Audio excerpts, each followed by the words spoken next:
So Sauron versus Deviljho. Let's talk about it. And I find it funny how a lot of people said Sauron was actually going to be Deviljho's dinner when this fight is a lot closer than y'all think. Like, and the results may actually surprise you, believe it or not.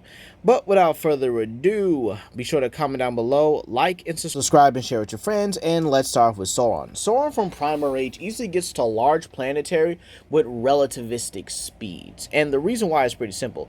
For starters, let me just go over his hacks and abilities, right? This man, or this god, I should say here, yes, he's a god that takes the form of a Tyrannosaurus Rex, has a lot of abilities. For starters, he has sonic manipulation, as he's able to reduce multiple sonic-based attacks, such as a sonic roar, sonic barrier, which actually allows him to block attacks here, and he's also able to regenerate from even having himself disemboweled. Yes, he's able to regenerate from that. Absolutely crazy. And keep in mind, you know, that's an overpowered healing factor. Like that's somewhat Wolverine levels of regeneration. But let's talk about his tier, right? So Sauron and the rest of these entities, or the rest of the Primal Carnage cast, all scale to each other, with characters like Necron being able to use his telepathy to shake the entire planet, and all these dinosaurs, or all these Primal Rage characters, literally have statements of being able to destroy the entire planet and being able to tear apart the dream world. Now, the dream world is a separate dimension from the main line, I guess you could say, planet or universe that the Primal Rage characters can easily access via their own portal creation, or via their own mental, you know, projection and stuff like that. Sauron is also a very skilled fighter, being able to utilize his own godlike martial arts and pretty much being able to perform, well, suplexes, slams, tailspins. He's a very skilled fighter when it comes to Primal Rage here. And with him being able to use his sonic attacks, he actually utilizes them to stun lock, and even being able to, well, block, like I said earlier, his opponent's attacks. So with that being said here, how would we scale Sauron fully? Easily, he would get into the large planetary, okay? That would be a scaling, especially, you know, the large planet levels, or at least baseline planetary. His speed, you can easily get it from hypersonic to relativistic, as he's able to react to monsters on the dream plane, where it's stated that they almost have no limit to their power and their potential, and he's as well as fast as characters that can produce electrical based abilities, or lightning. So with that being said here, let's actually go into Deviljho, right? So Deviljho, Elder Dragon level monster. We will be using base and savage. Trust me, he's going to need savage for what he's about to face. And well, he actually gets pretty high when it comes to actual power scaling. You can easily get this big galoot here, this big pickle, to planetary. Yeah, you can actually get Deviljho that high if you really do the research for it. And this is because Elder Dragon level monsters would obviously scale to the baseline Elder Dragons, or some of the high tier ones. Now, high tier Elder Dragons would include Primordial Malzeno, Velkhana, Runer Nergigante, and believe it or not, Namiel, and likely Black Veil Valhazak, as they're all capable of matching one another in power, at least in certain forms. We do know Namiel and Black Veil Valhazak will definitely dip if they see Nergigante. However, with that being said, where does that get them to planetary? Oh, I'm glad you guys asked.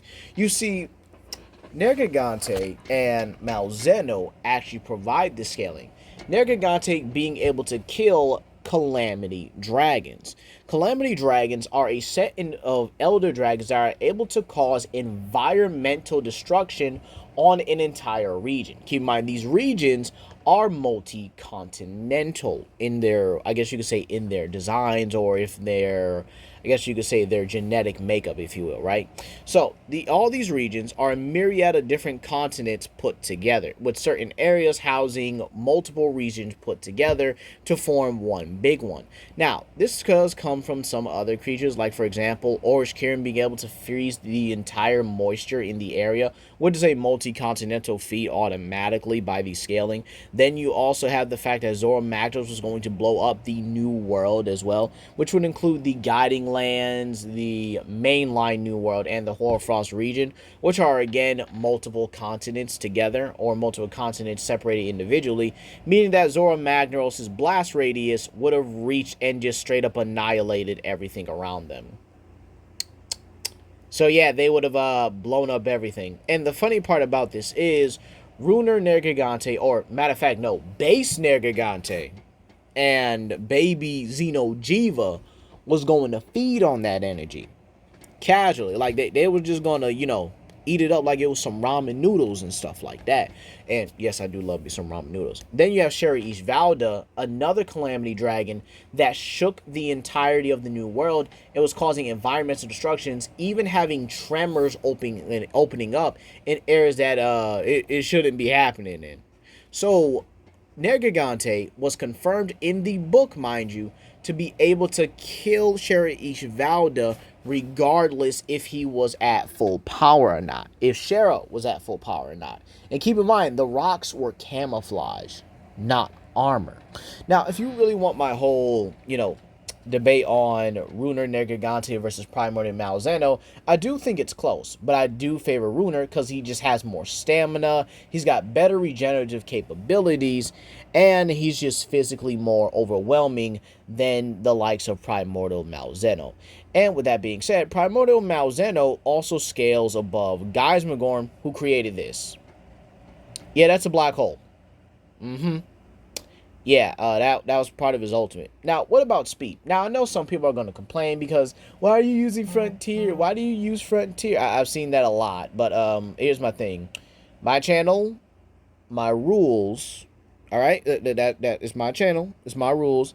And I do consider Frontier canon with the inclusion of Espinas and the fact that some of the ruins in Sunbreak have Frontier monster paintings on them. Are we not paying attention to the games now? But with that being said here, this does mean Deviljho would scale to the Hunter, or at least in some way, with the Hunter being able to react to Garuda Daora's light-based attacks and actually block and outmaneuver them. So this does mean the Hunter would actually have some relativistic scaling. Now again, I can get the Hunter faster than light to possibly immeasurable levels of speed. Again, that wouldn't be hard. But again, Deviljho only scales to the Hunter to a certain extent. Once the Hunter really gets to those black dragon levels, yeah, Deviljho should be like a cakewalk for it. So with that being said here, who wins this fight more often than not? Oh, I'm sorry, I almost forgot. Deviljho does possess the dragon element, which is able to induce madness in his opponents and even weaken their defenses as well as being used as a destructive force and to cause multiple explosions. So without further ado, let's begin. Who do I think wins more often than not? And believe it or not, I know this might make some people mad, but I do give it to Sauron more often than not. Sauron actually does have some good means to get around Deviljho and even being able to, well, beat him. For starters, yes, Deviljho's dragon element is going to be a problem. That can definitely, mess up Sauron, drive him insane, maybe. We do know that, Sauron does have some type of mental fortitude where he's able to somewhat resist Necron's telepathy and even being able to, get out of it. However, Deviljho's dragon element is a little bit different. Kind of lingers, kind of leeches and burns, if you will.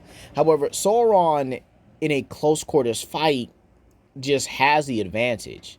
He's got better combat speed, if you will. He's got his sonic roar, which will definitely mess up Deviljho, considering we saw that Yangaruga was a lot more potent on Deviljho than we expected. And this actually does make you wonder how Tigrex will use its own roar against Deviljho. Maybe even Brute Tigrex as well, considering the fact that it uses roar in a more weaponized format, if you will.